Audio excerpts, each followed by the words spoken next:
Writing doesn't have styles, or does it? For whatever reason you clicked onto this video, maybe you wanted to disagree, maybe you're just curious. Either way, I'm glad you're here. Welcome to the house.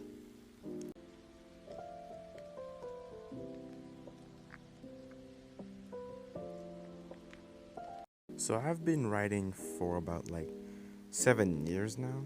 I know that's not the longest time, but it's long enough. I've noticed a few patterns that helped me quiet down the really loud imposter syndrome once I figured out how to navigate through them.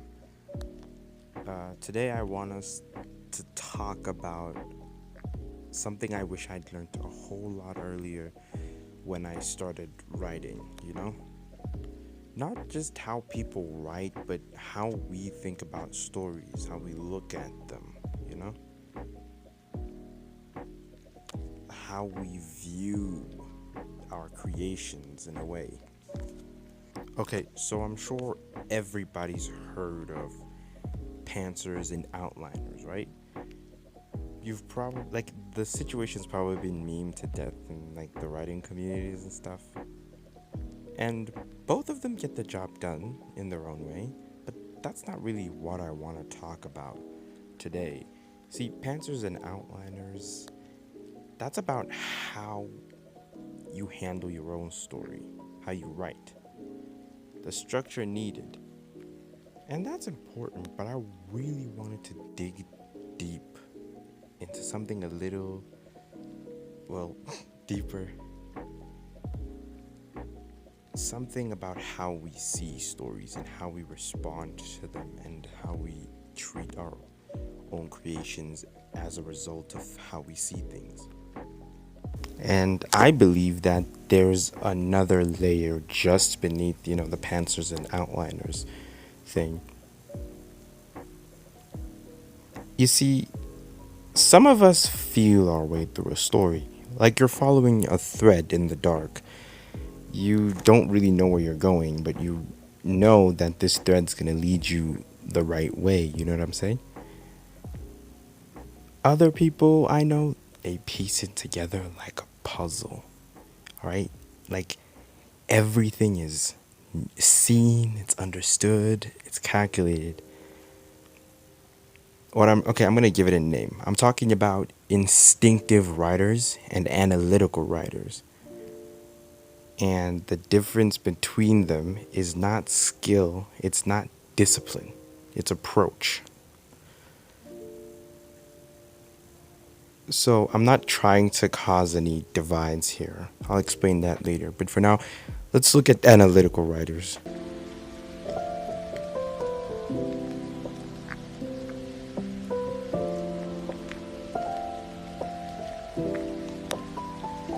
You see, before I get started, I want to say I love analytical writers and I even envy them because they're the kind of people who see story like it's a machine, clockwork, precise, predictable, something you can understand, control, and shape, and that's beautiful. That's amazing. Because they're not just running off of vibes and they're not chilling. It's a diagnostics check, right? That's that's a skill, talent, and ability, superpower. Analytical writers are the ones who kind of look at a story and go, I see that's the midpoint, or the scene isn't working because it breaks the emotional arc, stuff like that. They use really, really good storytelling language. And when you're talking to them, you need to know what you're talking to because you're going to feel like a fraudster.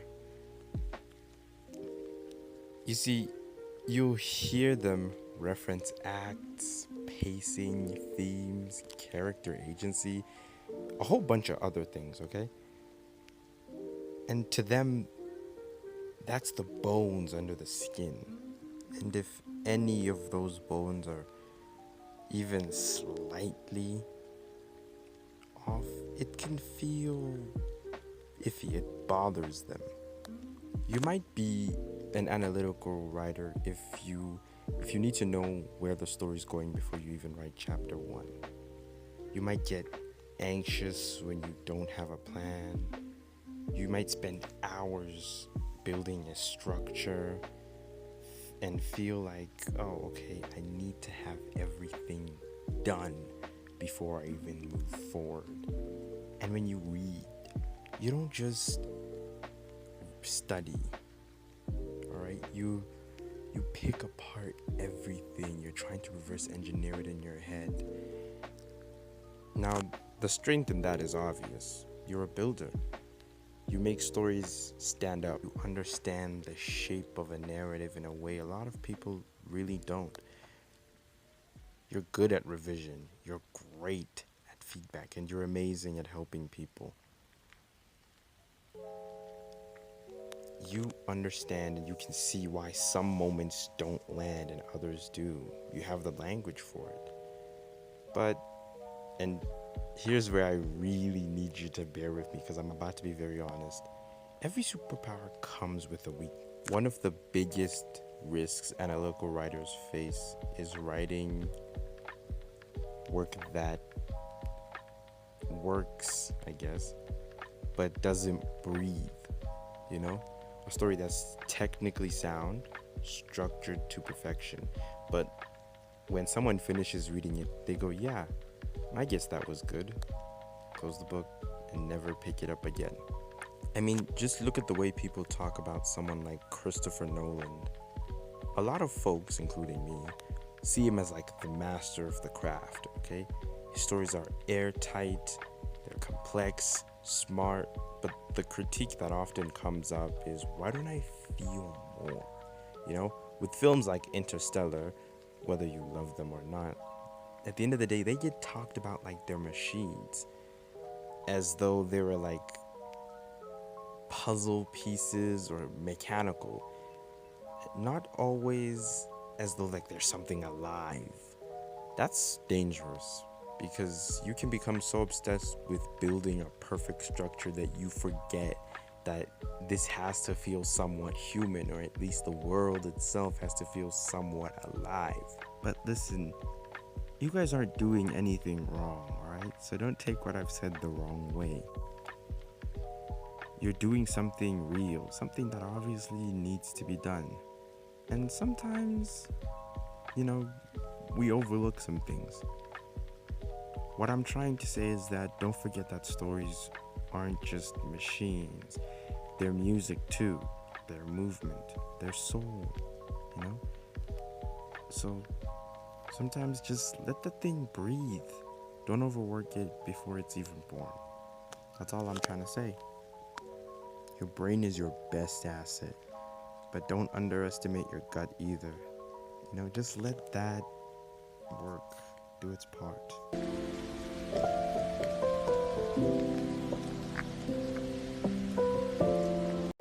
Okay, now I want to talk about the other side of the coin. Instinctive writers. You already know what I'm going to say. You already know who I'm talking about. I'm talking about those ones who write with their chest. The ones who feel their way through a story like they're blindfolded, but somehow they still end up in the most beautiful locations ever. It's truly amazing the things they accomplish sometimes. Alright, get off your knees, wipe your mouth, let's move on. Okay. Now, instinctive writers don't always know what comes next. And I think that's kind of the whole point. They follow emotion, not blueprint. So it's for them, it's not always about like, oh, this scene lacks narrative purpose or this is the midpoint. Nah. It's more like this moment feels right, but I don't know why yet, you know? Like, oh, this line, I don't know, it doesn't work.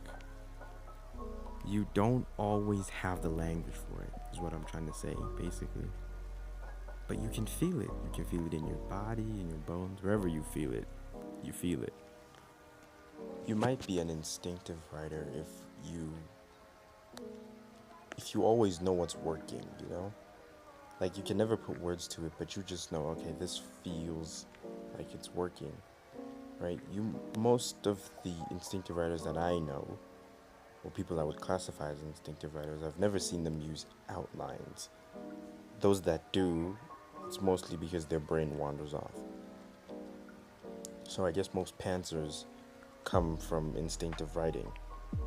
And the fact that instinctive writers are able to write these scenes and write these stories, and the fact that they're relaxed, not knowing everything that comes ahead, I think that's powerful. It's magical for me, you know? Your voice, your heart, those are your greatest strengths. And you should never doubt them, because you guys are able to write characters that feel alive and experiences. That's what you guys are very good at creating, like really good. You're great at creating experiences. But like I said, there's always a flip side. And with most of the people I know, you guys tend to chase feeling over function, if that makes sense. You end up everywhere, right? The story isn't cohesive, nothing's really working, or you've written yourself into a corner because you were chasing a feeling. You forgot about function, right? Because to you, it's all about vibes. It's not about logic. And it's okay, but vibes don't always fix everything, right? That's the danger here. You might be sitting on something brilliant, but it could never get finished, or it could drag on forever because you're still trying to chase this amazing feeling for as long as you can. I feel like the problem with me specific, I do this all the time, is because when I'm writing, I want to live inside the world mentally. And I keep prolonging certain things, and I forget functionality sometimes. I forget all these things. But listen, if you think this is how I work, this is me, it's okay, that's you. And don't ever let anyone make you feel less because of this. Because you're a musician and you play by ear. You're one of those musicians who play by ear. And that's okay. That's you. But even the best musicians still have to learn some scales, And it's not necessarily to replace their ear, but it's to strengthen it.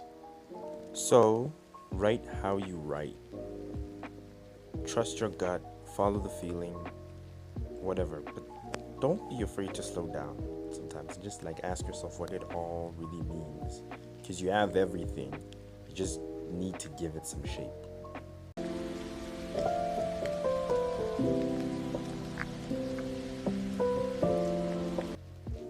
Now, you might be wondering, alright, so we just sat through this whole thing, and it was just another outliners versus pantsers debate dressed up as something smart. And to be honest, yeah, that's fair. That's actually very, very fair. Because it sounds like that. It looks like that. It moves like that. It's like that. I wouldn't blame you if you clicked off or if you were like, okay, this is waste of time. That is on me. That one is on me. But the truth is, I wasn't trying to talk about how people write. I was trying to talk about how we experience stories and how we look at them. That was like the core of this whole video. That was the point I was trying to make. But I kept drifting and I kept sliding into the process, into how we build. I didn't quite get it at first, but I think I understand it now. Because how we see stories, it always bleeds into how we write them, That lens, it guides the method. And so every time I try to talk about one, I end up talking about the other. But this doesn't make them the same thing. It's not about whether you plan or not. It's about the creative lens you look through. Alright? It's about the questions you ask before the writing even begins. And to show you that they aren't the same thing, for instance, I think one is a style, the other is a technique, right? So for me, for instance, I still plan. I plan before I write. I don't think I've ever written without planning, but I'm instinctive. So my planning may not look like others do. So there's no save the cat, you know? There's no, what other writing words did I learn for this video? Never mind. I forgot most of them. But I made this video because for a long time I was told that if you can't break something down piece by piece, if you can't look at it the way a creator should, you're not a writer, right? It made me feel like a civilian in a world full of superheroes. And for a long time I wanted to quit because of it. I almost believed it. So I made this video for anyone who's like me, for anyone who's ever felt the same, who's like, I feel stories, but I can't explain them, and assumes that that makes you less, because it doesn't. It never did. And I want to be really clear here. I'm not trying to reinvent the wheel. This isn't some new philosophy that I just came and cooked up, like, oh, this guy thinks he's special. Nah. It's always existed. And it's just been there quietly, unspoken, sitting and just in between the lines of every new writer's journey. And I'm just trying to put words to it because I've noticed that nobody really talks about it a lot, and I'm not trying to cause any fights. Having your own style is perfect, because I think the writing community is actually very welcoming, aside from the few people I've met. But yeah, you don't need to explain it the way others do. You just need to know yourself clearly in that moment, because that's when you stop trying to write like other people and start writing like you. And when you do that, your voice comes out.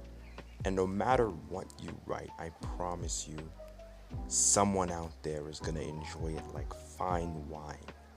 It's gonna find its audience no matter what.